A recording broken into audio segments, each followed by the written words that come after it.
محشور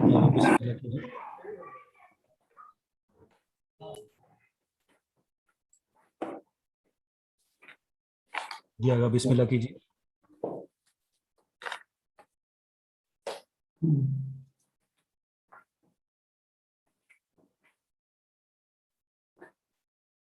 أعوذ بالله من الشيطان الرجيم. بسم الله الرحمن الرحيم. الحمد لله رب العالمين، والصلاة والسلام على أشرف الخلائق أجمعين، سيدنا وسيد الأولين والآخرين، حبيبنا وحبيب إله العالمين، إمام المرسلين وخاتم النبيين، أبي القاسم المصطفى محمد، اللهم صل على محمد وعلى أهل بيته الطيبين الطاهرين الهداة المهديين المعصومين المظلومين. اما بعد،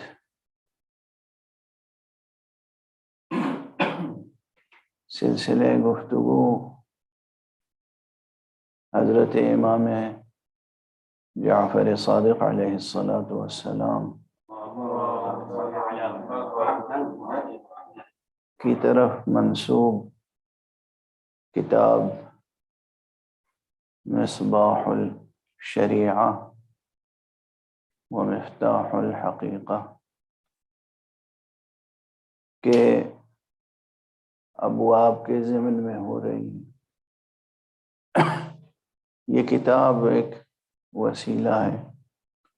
مقصد یہ ہے کہ علم عرفان و علم اخلاق توحیدی پر گفتگو ہو اور ہم لوگ سیر و سلوک الی اللہ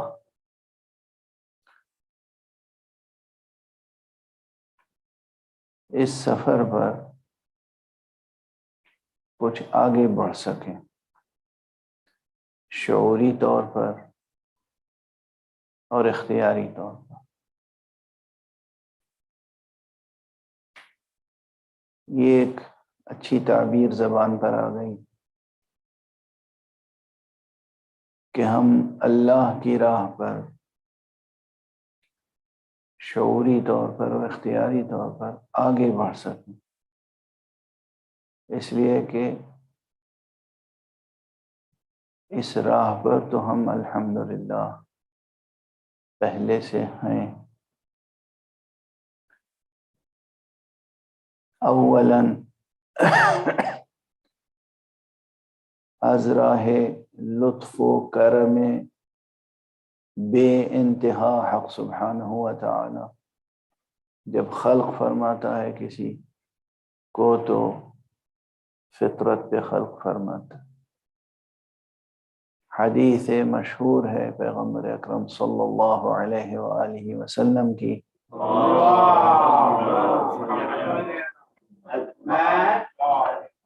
جس میں فرمایا گیا ہے کہ کل مولود یولد علی الفطرہ، ہر پیدا ہونے والا بچہ فطرت پر پیدا ہوتا ہے. مراد ہے فطرت توحید. حضرت امام امیر المومنین علی ابن ابی طالب علیہ السلام سے پوچھا گیا کہ یا امیر المؤمنین ما الفطرہ، فطرت کیا ہے؟ تو آپ نے فرمایا کہ یہ توحید، فطرت توحید. تو ہم اس راہ پر تو پہلے سے ہیں، مقام شکر. فطری طور پر، اور پھر لطف بالائے لطف کے ہم پیدا ہی نہیں ہوئے صرف، بلکہ ایسے گھرانوں میں پیدا ہوئے جو گھرانے کلمہ لا الہ الا اللہ کے نور سے جگمگا رہے تھے، جو گھرانے کلمہ نبوت و کلمہ ولایت کے انوار سے جگمگا رہے تھے۔ اس اعتبار سے مقام شکر ہے، یعنی بنیاد سے مسئلہ حل شدہ ہے، اصل سے بنیاد سے مسئلہ حل شدہ ہے، یہ مقام شکر ہے۔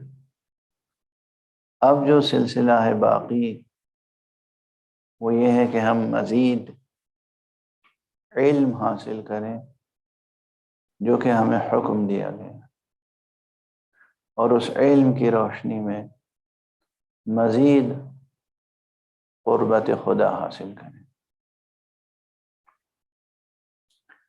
جب قربت کا مسئلہ آتا ہے، قربت خدا، تو بہت سے سادہ اذہان حالانکہ کمتر ہوں گے، لیکن پھر بھی وہ کمتر بھی بہت سے سمجھے جانے چاہیے۔ جو سادہ اذہان ہیں وہ یہ سمجھتے ہیں کہ قربت سے مراد کیا ہے؟ کیا قربت مکانی ہے؟ کوئی فاصلہ ہے، کوئی مسافت ہے جو طے کرنی ہے؟ یا قربت زمانی ہے؟ اس سلسلے میں مشہور فلسفی اور حکیم و فقیہ حاجی ملا ہادی سبزواری نے ایک بہت عمدہ ترکیب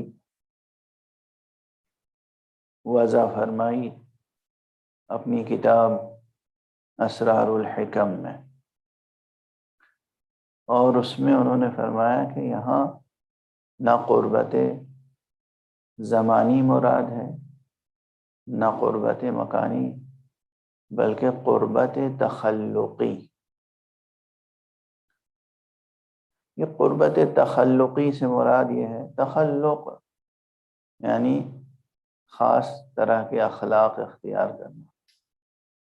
یہ ترکیب و یہ تصور اس مشہور قول کی بنا پر ہے کہ جو علماء اور متصوفین اور عرفاء کے درمیان بہت مشہور ہے، تخلقوا باخلاق اللہ، تم اللہ سبحانہ و تعالی کے اخلاق اختیار کرو۔ اگرچہ دیکھیے تحقیقی نقطہ نظر جسے کہتے ہیں، تو خود اس قول سے متعلق یعنی بہت سے حضرات ارسال مسلمات کے طور پر سمجھتے ہیں کہ یہ حدیث پیغمبر ہے یا حدیث معصوم ہے۔ نہیں کہہ سکتے ہم کہ یہ حدیث پیغمبر ہے صلی اللہ علیہ وآلہ وسلم یا حدیث معصوم، کیونکہ از جہت سند بہت قوی سندیں موجود نہیں ہیں کہ حضرت صلی اللہ علیہ وآلہ وسلم نے فرمایا ہو یا کسی معصوم نے فرمایا ہو تخلقوا باخلاق اللہ، اس عبارت میں، ان الفاظ میں، کہ تم وہ اخلاق اختیار کرو جو اخلاق الہیہ ہیں، جو اللہ کے اخلاق ہیں۔ کیوں؟ اولاً تو سند کے اعتبار سے بہت زیر سوال ہے یہ قول۔ دوسرے، قرآن مجید گواہ ہے، اللہ سبحانہ و تعالی نے تو فرمایا ہے تخلقوا باخلاق رسول اللہ، یعنی یہ تعبیر میری ہے مگر قرآن مجید کی اپیل تو ہے، اس کا خلاصہ تو یہ ہے۔ ایک دو نہیں کتنی آیتیں ہیں جس میں کہا گیا ہے کہ تمہارے لیے بہترین نمونہ عمل رسول کی ذات ہے،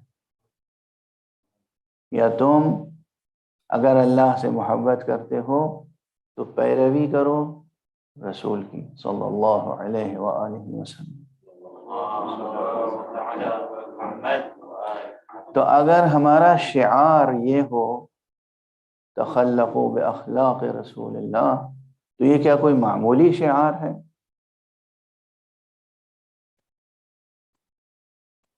یہ وہ شعار ہے جو ہمیں قرآن نے عطا کیا، یعنی اس شعار کے لیے ہم محتاج سند نہیں، اس شعار کے لیے ہم محتاج سند نہیں، قرآن کے فرامین سے اخذ شدہ ایک نعرہ ہے، ایک شعار ہے، تخلقوا باخلاق رسول اللہ صلی اللہ علیہ وآلہ وسلم۔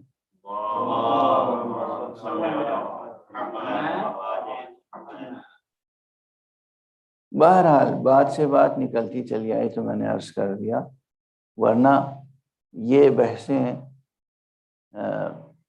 اور زیادہ گہرائی اور گہرائی کے ساتھ کی جانی چاہیے کہ اصل ایسے نعرے کیسے وجود میں آئے، ان کی سند کیا ہے، تخلقوا باخلاق اللہ۔ یہ ایک بڑا سوالیہ نشان ہے جو میں قائم کر کے آگے بڑھ رہا ہوں، اس وقت اس پر اور بحث نہیں کروں گا، چونکہ اصل موضوع یہ تھا کہ قربت سے مراد کیا ہے۔ تو قربت مکانی نہیں ہے، چونکہ پروردگار مکانی نہیں ہے، وہ لامکانی ہے، تو جب وہ لامکانی ہے تو مکانی فاصلوں کو طے کرنے کے کوئی معنی نہیں رہ جاتے اس تک پہنچنے کے لیے۔ نہ ہے زمان نہ مکان، لا الہ الا اللہ۔ خرد ہوئی ہے زمان و مکا کی زناری، نہ ہے زمان نہ مکان، لا الہ الا اللہ۔ یہ علامہ اقبال کا جو شعر ہے بہت عظیم شعر ہے۔ تو نہ قربت زمانی ہے مقصود، نہ قربت مکانی ہے مقصود، پھر کیا ہے؟ اور یہ جو ترکیب اختیار کی حاجی ملا ہادی سبزواری نے قربت تخلقی کی، اس میں بھی محتویٰ کیا ہے، مفہوم کیا ہے، مضمون کیا ہے، بات کیا کہی گئی؟ اس کو میں عرض کروں کہ خود اپنی ذات میں ذرا جھانک کے دیکھ لیں۔ آپ کی ذات ہے اور آپ چاہتے ہیں کہ آپ کی ذات ان صفتوں سے، ان خوبیوں سے جگمگا اٹھے جو صفتیں، جو خوبیاں ذات حق سبحانہ و تعالی میں ہیں، یا ذات مبارک پیغمبر صلی اللہ علیہ وآلہ وسلم۔ کل سیر و سلوک یہ ہے۔ اس میں سب سے بڑی صفت، سب سے بنیادی صفت، سب سے پہلی صفت کیا ہو سکتی ہے؟ صفت علم۔ اب یہ جو ایک صفت علم ہے، یہ اس میں زیادہ سے زیادہ رسوخ حاصل کرتے چلے جائیں، کبھی انتہا تک پہنچیں گے۔ اور کیا علم میں رسوخ حاصل کرنے کے لیے جو آپ رسوخ حاصل کرنے کے لیے سفر کرتے ہیں، سفر مکانی ہے،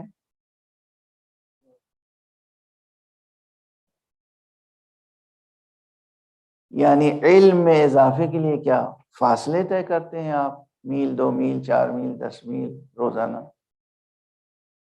یا عمر بھر میں معلوم ہے جس نے زیادہ سفر کیے ہوں وہ زیادہ عالم ہے۔ علم میں کمال حاصل کرنے کے لیے تو آپ کسی ایک گوشے نورانی میں بیٹھ کر ایک قرآن مجید ہاتھ میں لے کر اور کسی واقعی عارف و عالم اور مفسر کی صحبت میں رہ کر آپ مسلسل اپنے علم میں اضافہ کر سکتے ہیں۔ تو یہاں مکان کا عنصر ہے ہی نہیں کہ مکانی فاصلہ طے کرنا ہے، علم میں اضافہ کرنا ہے اور مسلسل کرنا ہے۔ یہ یاد رکھیں کہ یہ علم کا سفر کہیں جا کے ختم ہونے والا نہیں، اس کا آغاز تو ہے، انجام نہیں۔ یہ عجیب جیومیٹری ہے، یہ عجیب عالم ہے، جہاں سے چاہو نقطۂ آغاز تو بن جاتا ہے، مگر نقطۂ انجام کہیں نظر نہیں۔ اس دائرے میں، اس سرکل میں، اس سرکمفرنس پر جس نقطے سے چاہو نقطۂ آغاز بن جائے گا، مگر نقطۂ انجام، سینٹر آف دی سرکل تک پہنچنا چاہیں، وہ اتنا دور ہے، اتنا بعید ہے کہ اس تک پہنچنا ممکن نہیں ہے۔ یہاں پر جو میں کہہ رہا ہوں ممکن نہیں ہے، یہ اپنے جسے کہتے ہیں کہ اس لفظ کے پورے پورے معنی کے ساتھ کہہ رہا ہوں کہ ممکن نہیں ہے۔ یہ ہے بات علم کی۔ اسی طرح دوسری صفت، تمام اوصاف میں جو دوسری صفت ہے حق سبحانہ و تعالی کی، وہ ہے صفت قدرت۔ قدرت پیدا کرنے کی، یہ قدرت سے مراد قدرت جسمانی نہیں ہے، وہ ایک سطح ہے، اس کی ایک مظہر ہے،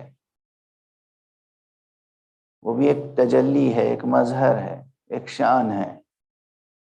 اصل جو قوت ہے، قدرت ہے، وہ روح میں ہوتی ہے۔ یہ روحانی قوت حاصل کرنے کے لیے بھی کیا آپ کو مکانی فاصلے طے کرنے ہوں گے؟ وہی جواب ہے کہ نہ مکانی نہ زمانی۔ وعلیکم السلام۔ نہ علم میں کمال حاصل کرنے کے لیے کوئی مکانی اور زمانی فاصلہ طے کرنا ہے، نہ قدرت میں کمال حاصل کرنے کے لیے کوئی زمانی اور مکانی فاصلہ طے کرنا ہے۔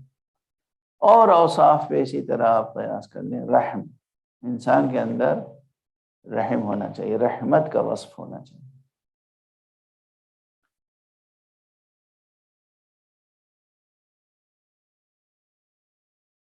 رحم کیا ہے اور رحمت کیا ہے، خود یہ بحث اگر توفیق ہوئی انشاءاللہ، فرصت نصیب رہی تو آئے گی کہ ہم لوگ کیا سمجھتے ہیں رحم کو اور رحمت کو، حقیقت میں رحمت کیا ہے۔ اور پھر اگر یہ صفت ذات باری تعالی سے متعلق ہے تو اللہ سبحانہ و تعالی کی ذات میں رحمت ہے، اس کے کیا معنی، رحمت الہیہ کے کیا معنی ہے اصلا، یہ بڑی اہم بحثیں ہیں۔ ان رحمت ہو یا علم ہو یا قدرت ہو، کوئی بھی صفت ہو، یہ صفات جو روح سے تعلق رکھتی ہیں، یہ صفات جو اصل وجود سے تعلق رکھتی ہیں، ان صفات میں کمال حاصل کرتے رہنے کا مسلسل سفر، یہ سفر مکانی نہیں ہوتا، یہ سفر لامکانی ہوتا ہے۔ ان اوصاف میں انسان جتنا کمال حاصل کرتا چلا جائے گا اتنا ہی لامکانی ہوتا چلا جائے گا، اور جتنے کم اوصاف ہوں گے اس کے اندر اتنا ہی اس کا وجود مکان میں محدود رہے گا۔ بہرحال یہ گفتگو یوں ہی زبان پر آ گئی کہ گزشتہ نشست میں بات علم کی ہو رہی تھی کہ سیر و سلوک میں سب سے اول سب سے اول سب سے اول سب سے مقدم حصول علم ہے۔ کوئی بھی عمل انجام نہ دیا جائے جب تک کہ علم حاصل نہ کر لیا جائے کہ وہ عمل ہے کیا اور کس طرح انجام پائے گا۔ اس کے بعد اس فصل میں جو عبارتیں ہیں اور جو اس کتاب میں ابواب ہیں، تو چونکہ میرا وعدہ آپ سے یہ تھا کہ شروع کے 13-14 ایسے مباحث ہو جائیں تاکہ تقریباً پوری کتاب کو کور کر لیں اور ایک طالب سیر و سلوک کے لیے تقریباً جسے کہتے ہیں کہ مہم ترین مسائل سمٹ آئیں. اس لیے میں کئی عناوین کو جمع کروں گا. علم کے بعد ایک فصل اور اس کتاب میں قائم کی گئی ہے اور وہ ہے فصل بنام حکمت. اور ایک فصل اور قائم کی گئی ہے اور وہ ہے بنام یقین. البتہ چونکہ اکثر نسخے جو موجود ہیں اس کتاب کے مصباح الشریعہ کے، ان نسخوں کی عبارتوں میں بھی میں نے عرض کیا تھا کہ کچھ نہ کچھ فرق ہے، اور ترتیب فصول و ابواب میں کوئی خاص منطقی ترتیب ملحوظ نہیں رکھی گئی ہے. جس نے بھی نسخے تیار کیے ہیں یہ اس قلم کی کمزوری ہے. کلام امام علیہ السلام میں کبھی کمزوری نہیں ہو سکتی ہے، وہ اس سے بلند ہے. یہی سب اسباب ہیں جو اس کتاب کو بعض محققین کی نظر میں مشکوک قرار دیتے ہیں. علم عرض کیا گیا کہ علم جاننا ہے. علم یعنی جاننا.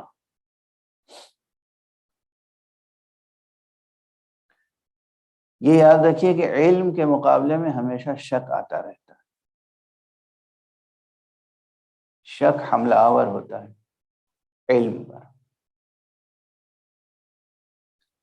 اس شک سے دفاع کرنا، شک کو دور کرتے رہنا، علم پر حملہ آور شک کو دور کر کے علم کو مستحکم کرنے کا نام حکمت ہے.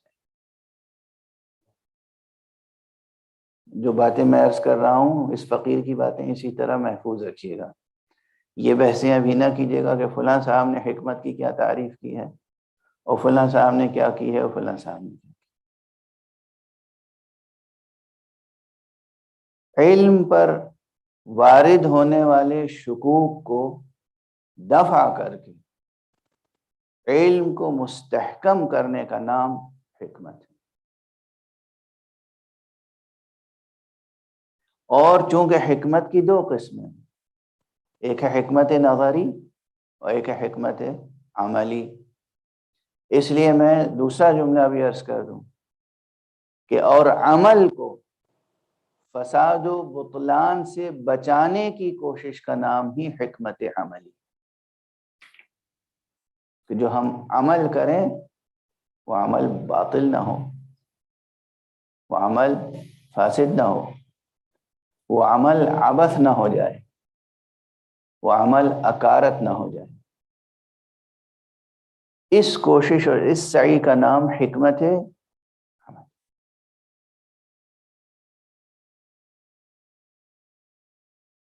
ہاں یہاں پر اب یہ نوٹ ظاہر ہے، ملحوظ رہنا چاہیے، یہ انتباہ، یہ ملحوظہ سامنے رہنا چاہیے کہ لفظ حکمت اصیل عربی اور قرآنی لفظ ہے. یہ عربی زبان میں کہیں کسی دوسری زبان سے نہیں آیا. جیسے لفظ علم، علم بھی اصیل عربی اور قرآنی لفظ.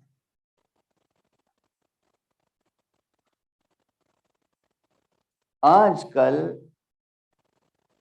عہد بدایت الحکمہ اور عصر نہایت الحکمہ میں جب لفظ حکمت کا استعمال و اطلاق ہوتا ہے تو ذہن بس اس اصطلاح تک جاتا ہے، اس حکمت تک جو حکمت مساوی ہے لفظ فلسفہ.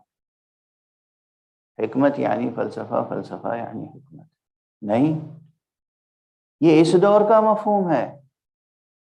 اس محدود مفہوم کو ہم اس لفظ پر محمول نہیں کر سکتے جو لفظ قرآن مجید نے استعمال کیا. یہ جو 20ویں صدی، 19ویں صدی اور 21ویں صدی میں جو اصطلاح مقرر ہوئی اور مستقر ہوئی، اس اصطلاح کو، اس کی تعریف کو ہم اس لفظ پر نہیں حمل کر سکتے جو لفظ اس اصطلاح کے معین ہونے سے پہلے استعمال ہوا ہے. چنانچہ قرآن مجید میں لفظ حکمت وسیع تر مفہوم میں استعمال ہوا ہے، اور وہ وہی مفہوم ہے اس فقیر کی دانست میں جو میں نے عرض کیا۔ حکمت سے مراد ہے علم کو شکوک و شبہات سے پاک کر کے مستحکم کرنا، اور عمل کو علم کی روشنی میں، علم صحیح کی روشنی میں بطلان سے بچا کر محکم کرنا، یہ ہے حکمت، قرآنی حکمت، اسلامی حکمت۔ حکمت اپنے وسیع مفہوم کے ساتھ۔ جہاں تک شک اور علم کا مقابلہ ہوتا رہے وہاں تک ہمیں حکمت کی ضرورت ہوگی، اور یہ مقابلہ منتہی ہوگا کہاں جا کر؟ جب ہم علم کے اس رتبے تک پہنچ جائیں، اس مرتبہ علم پر پہنچ جائیں جہاں کسی شک کا گزر نہ ہو، جہاں تمام شکوک و شبہات ختم ہو چکے ہوں، اس مرتبہ علم کا نام یقین ہے۔ یقین اس سلسلے میں علم، حکمت، یقین۔ یقین وہ منزلت ہے علم کی، وہ رتبہ علم ہے، وہ مرتبہ علم ہے، وہ سطح علمی ہے کہ جہاں شک کا گزر نہ ہو، وہی یقین۔ پروردگار ہمیں اور آپ کو سب کو نور یقین سے منور فرمائے۔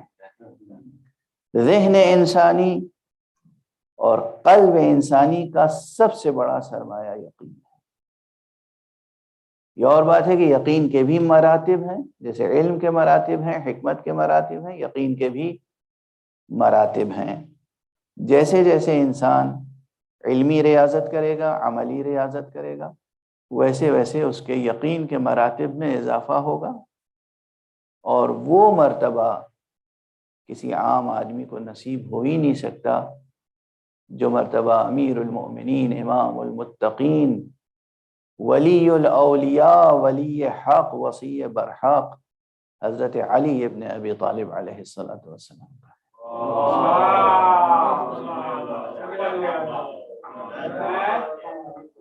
جو آپ نے فرمایا کہ لو کشف الغطاء لما ازددت یقینا، اگر پردہ ہٹا دیا جائے تو میرے یقین میں کوئی اضافہ ہونے والا نہیں ہے۔ یہ مرتبہ، اس مرتبے کی کوئی ہوس بھی نہ کرے، آرزو بھی نہ کرے، وہ تعدی ہوگی، اپنی حد سے تجاوز ہوگا، اپنی حد پہچان کر انسان سفر۔ مقام دعا میں معلوم ہے نا، مقام دعا میں بھی قرآن مجید میں تنبیہ کی گئی کہ دعا کرو مگر حد سے تجاوز نہ کرنا۔ یہ قرآن میں دعا کرو مگر حد سے تجاوز نہ کرنا۔ بہرحال خلاصہ کلام اس وقت یہ ہے کہ علم، حکمت اور یقین، یہ ایک تسلسل کے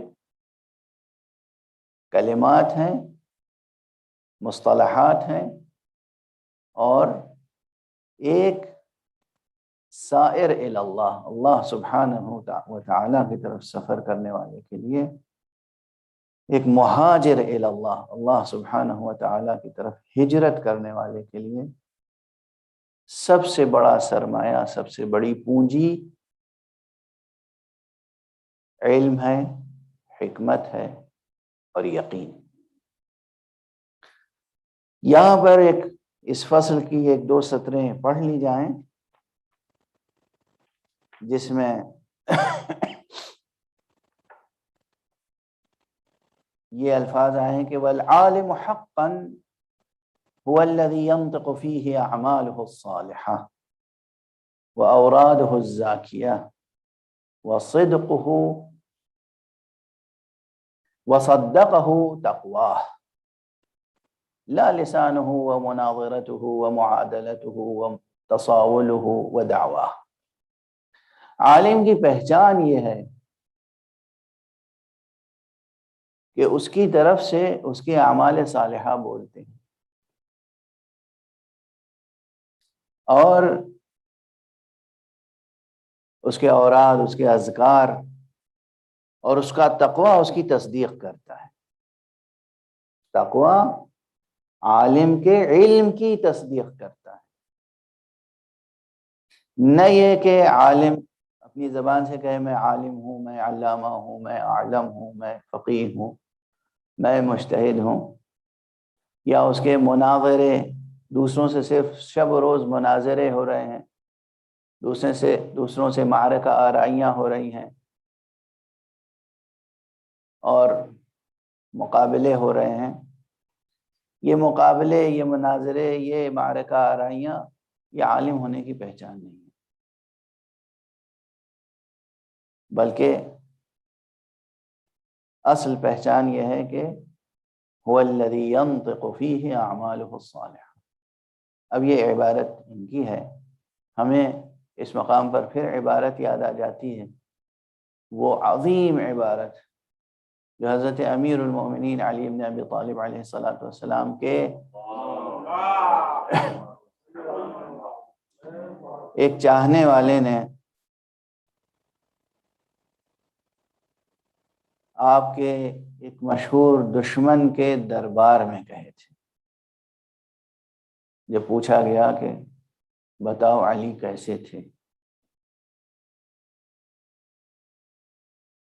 صف لی علی، بتاؤ علی واقعی کیسے تھے۔ اور یہ سوال ہوا تھا حضرت ضرار ابن ضمرہ سے۔ تو پہلے تو انہوں نے جواب دینے سے عذرخواہی کی، لیکن جب اصرار ہوا تو چند جملے کہے تھے، لیکن وہ چند جملے تاریخ میں گونج رہے ہیں آج تک۔ معنوی حیثیت بھی ان کی مستحکم ہے اپنی جگہ، اور تاریخی حیثیت اور ادبی بلاغی، یعنی ادبی مجموعوں میں وہ عبارت جو ہے مثال کے طور پہ نقل کی جاتی ہے۔ مختصر سا خطبہ ہے، مختصر سی تقریر، کان واللہ بعید المدى شدید القوى يقول فصلا ويحكم عدلا يتفجر العلم من جوانبه وتنطق الحكمة من نواحيه۔ خدا کی قسم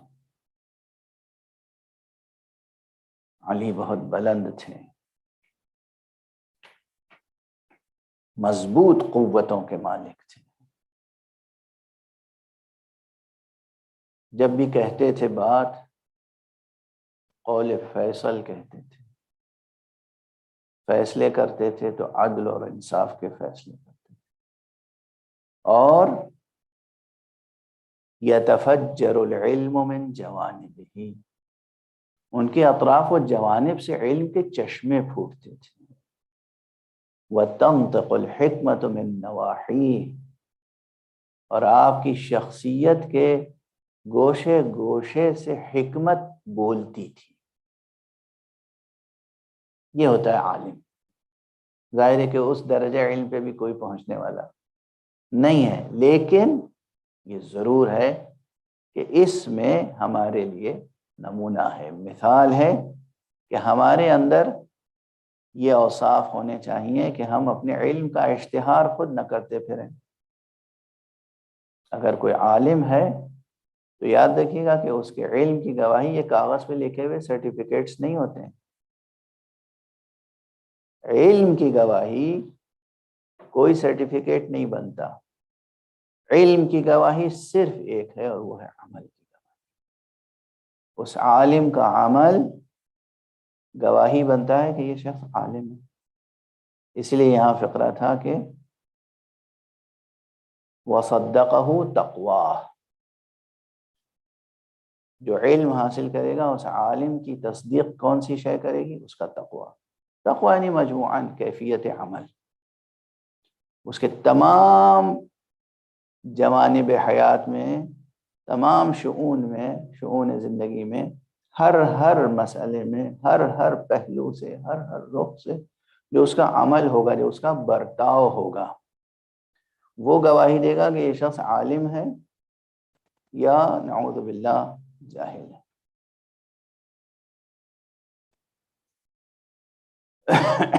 اس فصل کے آخر میں، بالکل آخر میں 2 سطریں ہیں جس میں ایک مفید بحث کی طرف اشارہ ہے، اور وہ یہ ہے کہ معلم کے اوصاف کیا ہونے چاہیے اور متعلم کے اوصاف کیا ہونے چاہیے، علم دینے والے کے اور علم حاصل کرنے والے کے۔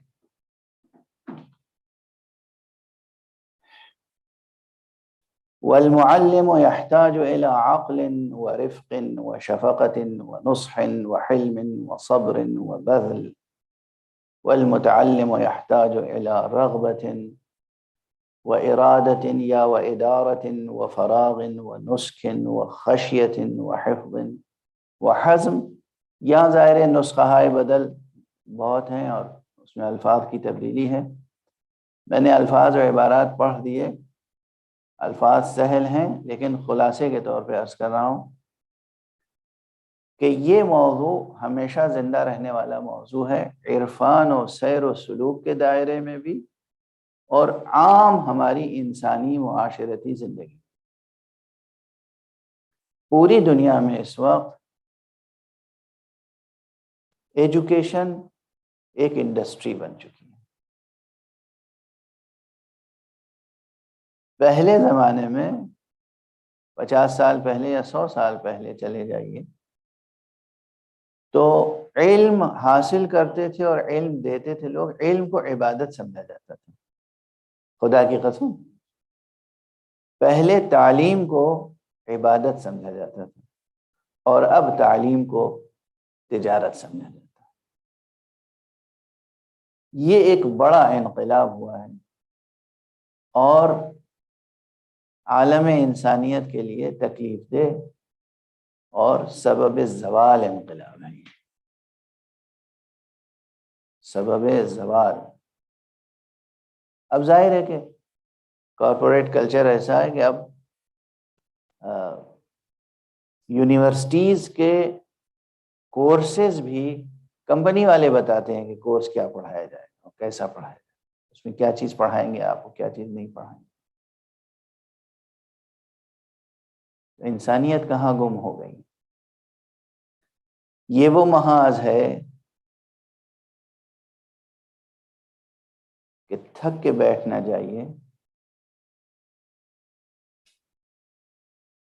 اس ایک ایشو کو اچھی طرح سمجھ کر اگر پوری دنیا میں کیپٹلزم کے خلاف اور خاص طور سے ویسٹرن کیپٹلزم کے خلاف، کارپوریٹ کلچر کے خلاف اگر جد و جہد کی جائے، آواز اٹھائی جائے، انقلاب برپا کرنے کی کوشش کی جائے اور انسانی اور اسلامی اقدار کو زندہ اور پائیدار بنانے کی کوشش کی جائے تو یہ ایک بہت بڑی عبادت ہوگی اور تمام عالم انسانی کے لیے ایک بڑی خدمت ہوگی، اور اس کی گنجائش موجود ہے۔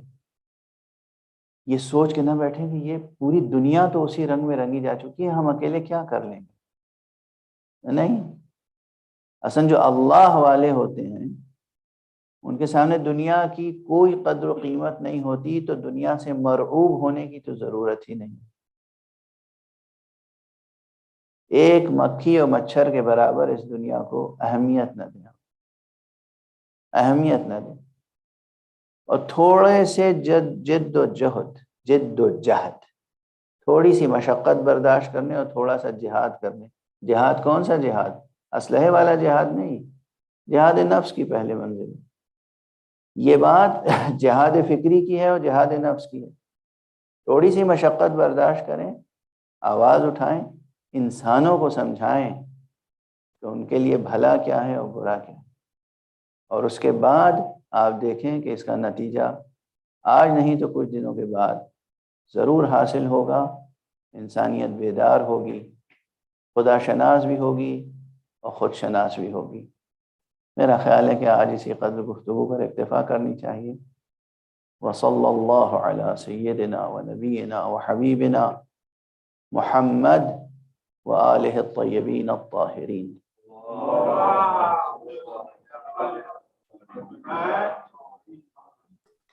سوالات کے تعلق سے مناسب ہوگا کہ جو موضوع ہے ہمارا اس موضوع سے متعلق گفتگو کی جائے، سوالات کیے جائیں، ورنہ میں یہ نتیجہ اخذ کرنے پہ مجبور ہو جاؤں گا کہ گفتگو توجہ سے سماعت نہیں فرمائی جا رہی ہے اور اذہان منتشر ہیں۔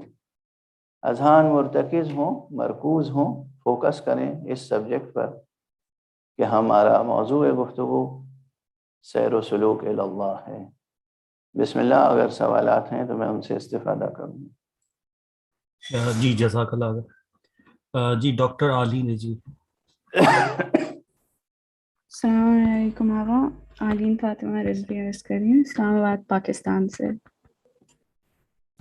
فرمائیں۔ وعلیکم السلام جی ورحمۃ اللہ وبرکاتہ۔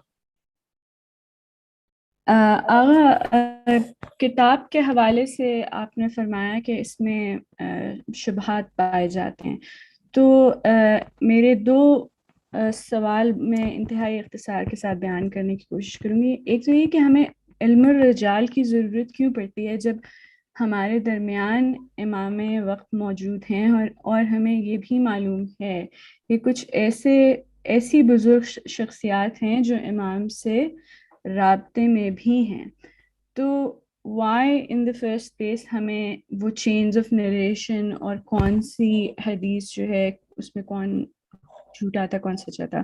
اور سیکنڈلی جو یقین کے حوالے سے جو میرا سوال ہے وہ یہ کہ آپ ہی کی ایک مجلس میں نے یہ آیت سنی تھی، اب مجھے ایگزیکٹ ریفرنس یاد نہیں آ رہا، لیکن اس کا کچھ میرا خیال ہے کچھ اس طرح سے تھی کہ مومن تو بس وہ ہے جسے کبھی شک ہوا ہی نہ ہو۔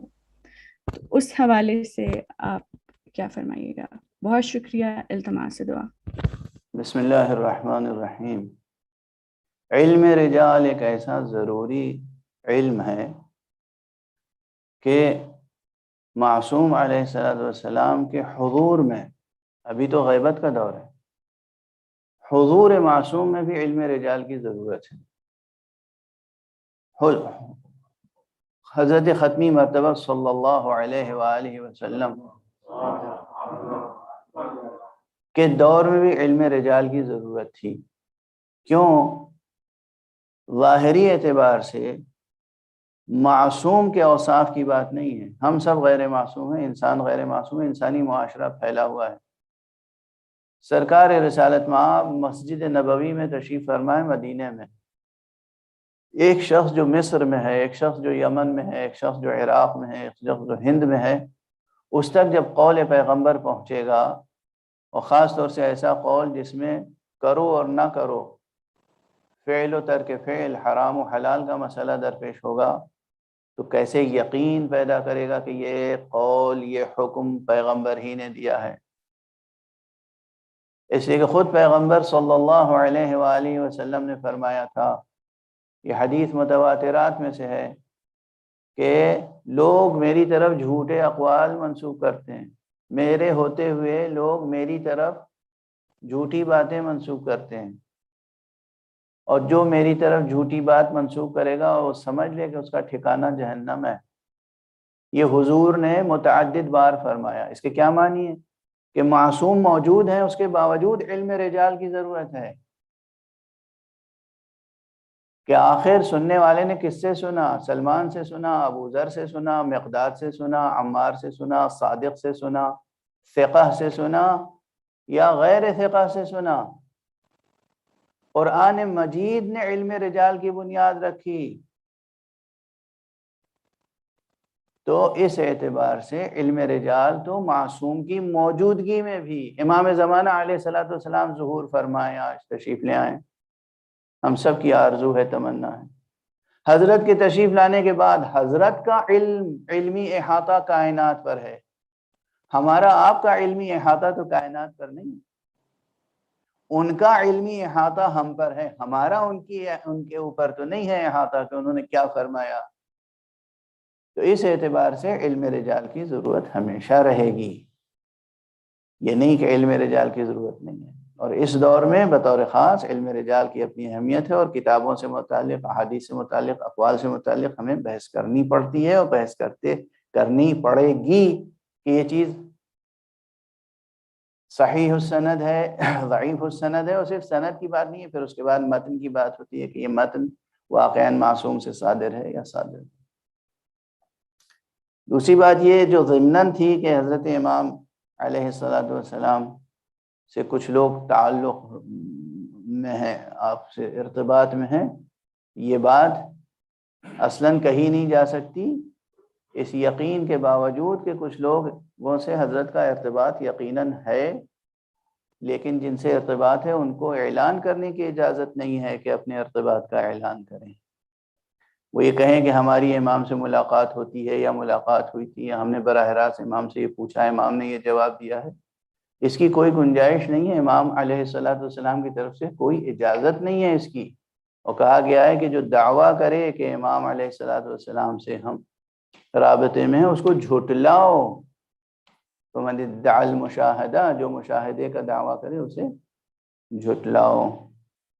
تو یہ سوال تھا۔ دوسرا یہ کہ قرآن مجید میں مجھے یاد نہیں آ رہا ہے کوئی ایسا مقام جہاں یہ کہا گیا ہو کہ مومن تو وہ ہے کہ جو کبھی شک سے دوچار نہ ہوا ہو۔ ہاں، مومن کے اوصاف میں یہ ہے کہ اسے شک سے دوچار نہیں ہونا چاہیے، اور ان مومنین کا ثواب بیان کیا گیا ہے کہ جو ایمان لائے ولم یرتابو، اور انہوں نے شک نہیں کیا، تو ان کے مراتب کیا ہیں وہ قرآن مجید نے بیان کی ہیں۔ ورنہ عام انسان جو مومن ہے وہ صبح سے شام تک سینکڑوں شکوک و شبہات میں مبتلا ہوتا ہے۔ شکوک و شبہات میں اگر کوئی مبتلا ہو رہا ہے تو اس سے ایمان سلب نہیں کر لیا جائے گا، نہیں کہا جائے گا کہ وہ مومن نہیں ہے، وہ مومن رہے گا، اور اس کے شکوک و شبہات کو دور کرنے کے لیے خود اسے بھی کوشش کرنی چاہیے، اور جن اہل علم کے سامنے وہ اپنے شکوک و شبہات پیش کریں ان کو بھی دور کرنے کی شفیقانہ، مشفقانہ، مربیانہ، ماہرانہ تدبیریں کرنی چاہیے۔ کوئی اور سوال ہے؟ السلام علیکم آغا صاحب۔ فرمائیے۔ آغا صاحب میرا کوشچن یہ ہے کہ ابھی آپ نے مینشن کیا اب پہلے آن لائن سوالات لے لیتے ہیں، پھر جو حضرات یہاں۔ جی فرمائیں، میں سن نہیں سکا۔ جی سر، آپ نے بھی مینشن کیا کہ ایکچولی ہے بھی دنیا کی امپورٹنٹ آخرت کے لحاظ سے بہت کم ہے، لیکن دنیا میں بھی ایک اچھی پرفارمنس شو کرنے کے لیے ابھی جیسے اگر ہم لوگ ایک فیملی لائف میں ہیں اور ہماری اولاد ہے تو سروائیو کرنے کے لیے، اور اب امام زمانہ علیہ السلام کے سامنے ہم اپنی اولاد کو پیش کریں تو ان کو اچھی تعلیم دینے کے لیے اس سب بیسک چیزوں کو بھی کرنے کے لیے بہت زیادہ فائنینس کی ضرورت پڑتی ہے، اینڈ اس میں پھر ہمیں ایک اچھا ٹائم اپنی روزگار کو ڈھونڈنے میں اور اس چیزوں میں لگتا ہے، تو وہ ہم لالچ کی نیت سے نہیں، اپنی نیسیسٹیز کو پورے کرنے کی نیت سے جب ہم ان چیز کی انیشیٹوز لیتے ہیں اور ٹائم اپنا دن کا ادھر مطلب ان چیزوں میں لگاتے ہیں، اور فار ایگزامپل انسان ٹریڈنگ کرتا ہے، فیشن وغیرہ جو مطلب کپڑوں کا کام ہوتا ہے، کپڑوں کا کام ہوتا ہے، جیسے مطلب فیشن وغیرہ میں کوئی جیسے فار ایگزامپل کپڑے ڈیزائن کرنا ہو گیا یا ایسی کوئی چیز ہوگی، تو کیا یہ چیزیں بھی ہمیں دیکھنی چاہیے کہ ہم کون سے پروفیشن چوز کریں جس سے ہمارا رسک آئے گا، کیونکہ ڈیفینیٹلی یہ ان دا اینڈ میٹر کرتا ہے، تو اس پہ تھوڑی رہنمائی کیجیے گا۔ اور میرا دوسرا کوشچن بہت چھوٹا سا ہے کہ جو وسوسے اور اوہام ہوتے ہیں ان سے بچنے کے لیے کوئی کانسٹنٹ ایڈوائز آپ کیا دیں گے؟ ہم جیسے جو نارمل لوگ ہیں جو کہ مطلب واجبات پہ مطلب فوکس کر رہے ہیں، ہم لوگوں کو جب ہم وسوسے یا پھر کوئی نیگیٹو خیال آتا ہے اسے، تو اپنے آپ کو، اپنے نفس کو کیپنگ آن ٹریک ہمیں کیا آپ سجیشن دیں گے؟ تھینک یو سو مچ۔ بسم اللہ الرحمن الرحیم۔ دنیا کی اہمیت مومن کی نظر میں جیسا کہ میں نے عرض کیا کچھ بھی نہیں ہونی چاہیے، لیکن اس کے یہ معنی نہیں ہے کہ وہ دنیا کو تسخیر نہ کرے۔ دنیا کو تسخیر کرنا، دنیا کو اپنی ٹھوکروں میں رکھنا، دنیا کو اپنی مٹھی میں رکھنا، دنیا کو اپنی چٹکیوں میں رکھنا، یہ تدبیر، یہ حکمت، یہ کوشش کرنا چاہیے، لازم ہے، اور اس کے لیے خوب پیسہ کمانا، خوب قوت اکٹھا کرنا، یہ بھی لازم ہے۔ لیکن اگر اللہ سبحانہ و تعالیٰ کی محبت دل میں رکھنے کے ساتھ ساتھ اور سرکار رسالت مآب صلی اللہ علیہ وآلہ وسلم کے اخلاق کو پیش نظر رکھنے کے ساتھ ساتھ فتوحات کریں گے. حضور علیہ الصلوۃ والسلام نے اپنی 10 سال کی 9 سال کی زندگی میں 84 جنگیں کی. فتح کیا. کس کو فتح کیا؟ دنیا کو فتح کیا. لیکن آپ کی یہ سب جنگیں کیا تھیں؟ عبادت تھی. تو جب ایک انسان دنیا کو تسخیر کرنے کے لیے کوئی کوشش کرتا ہے قربتاً اللہ، خود اپنے لیے رزق حلال حاصل کرنے کے لیے، اپنے بیوی بچوں کے لیے رزق حلال حاصل کرنے کے لیے، مومنین کی مدد کی خاطر سے رزق حلال حاصل کرنے کے لیے، شعائر اسلام کو مضبوط کرنے کی نیت سے رزق حلال حاصل کرنے کے لیے جب انسان کوشش کرتا ہے، یعنی یہ سب مراتب ہیں. ایک شخص حکمت رکھتا ہے، تدبر رکھتا ہے، عقل اقتصادی رکھتا ہے، تو سب سے پہلے تو وہ اپنے بیوی بچوں کے لیے رزق کماتا ہے. پھر دیکھتا ہے میں اور کما سکتا ہوں، تو کیوں نہ میں کماؤں اور مسجد بناؤں، امام باڑے بناؤں. کیوں نہ میں کماؤں اور مومنین جو غریب ہیں ان کو گھر بنا بنا کے تقسیم کر دوں. کیوں نہ میں کماؤں اور جو یتیم ہیں ان کے لیے کوئی یتیم خانہ قائم کر دوں.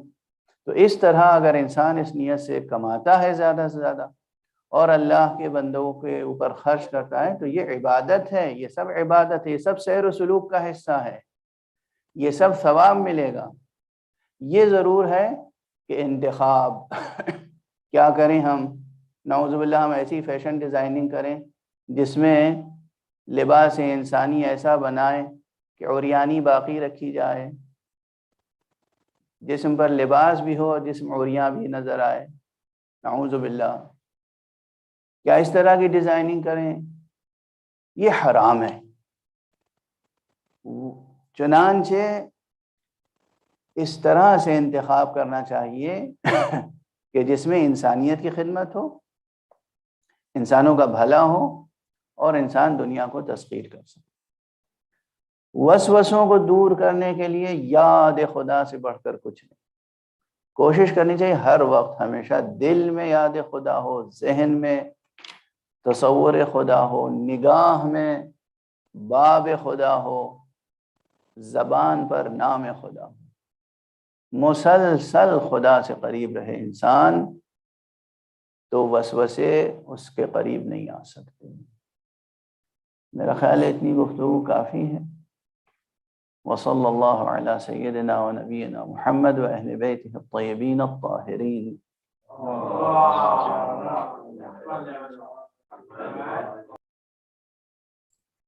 اگر دعا کروا دیں.